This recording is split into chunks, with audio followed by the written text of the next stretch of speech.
1,24 dans la première série.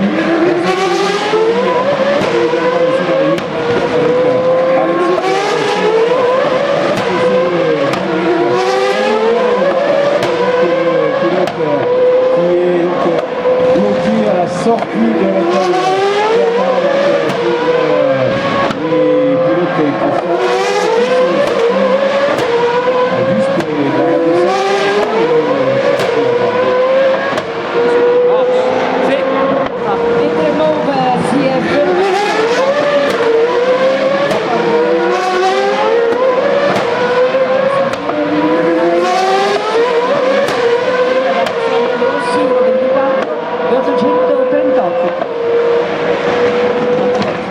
Danny Mouf, der ja Testpilot in der Formel 1 bei ART ist. Danny Mouf, der Spanier.